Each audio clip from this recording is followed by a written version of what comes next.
আসসালামু আলাইকুম, শুভ সন্ধ্যা সবাইকে। শীতের সন্ধ্যায় সুন্দর একটা একদম মচমচা রেসিপি আপনাদের সামনে নিয়ে আসছি। আমার সামনের উপকরণগুলো দেখেই বুঝে গেছেন এখন আমি একটা সন্ধ্যার সময় মজাদার রেসিপি তৈরি করতে চলেছি। তো কি রেসিপি তৈরি করব সেটা আমি বলে দিচ্ছি। এই যে দেখুন আমার সামনে এটা হচ্ছে বাঁধাকপি, বাঁধাকপির পকোড়া। এটা সুন্দর করে সরু সরু করে কুচি করে কেটে নিয়েছি। আর এখানে আছে আলু কুচি, ধনিয়া পাতা কুচি, পেঁয়াজ কুচি, কাঁচামরিচ কুচি।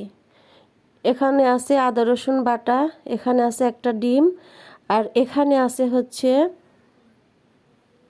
হলুদের গুঁড়া, লবণ, ধনিয়া গুঁড়া, গোটা জিরা, আর হচ্ছে এটা একটা হচ্ছে ম্যাজিক মশলা, আর এটা হচ্ছে জিরার গুঁড়া, এটা হচ্ছে চিলি ফ্লেক্স, আর হচ্ছে এখানে আছে বেসন আর চালের গুঁড়া।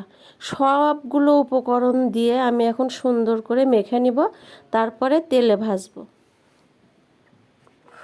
তো এই যে কাঁচামরিচ, পেঁয়াজ, ধনিয়া পাতা, আলু, এর মধ্যে আমি দিয়ে দিব এই যে সমস্ত ভাজা উপকরণগুলো এর মধ্যে দিয়ে দিব।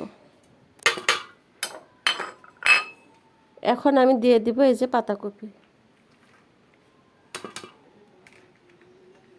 এখন আমি দিয়ে দিব চালের গুঁড়ি একটু, আর হচ্ছে বেসন।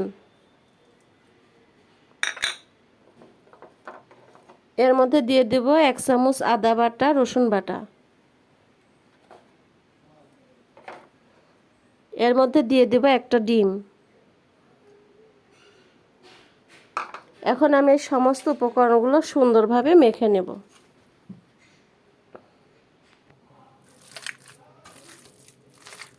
দেখুন এই যে আমি এটা একদম সুন্দর করে মেখে নিয়েছি। এখন এরকম ছোট ছোট গোল গোল করে তেলের মধ্যে দিয়ে দিব। এই যে এদিকে আমার তেল গরম হয়ে গেছে।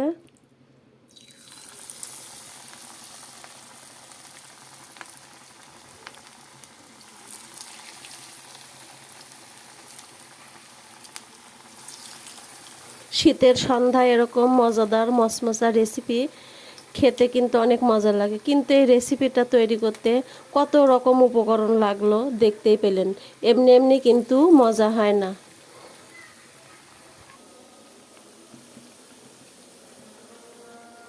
দর্শক শ্রোতা দেখুন আমার কিন্তু একদম পাতাকপির পাকোড়া পারফেক্ট হয়েছে, একদম রেডি। এই যে দেখুন কত সুন্দর হয়েছে। অবশ্যই কমেন্টে বলবেন যে কেমন হয়েছে দেখতে। রাখছি তাহলে, আল্লাহ হাফেজ।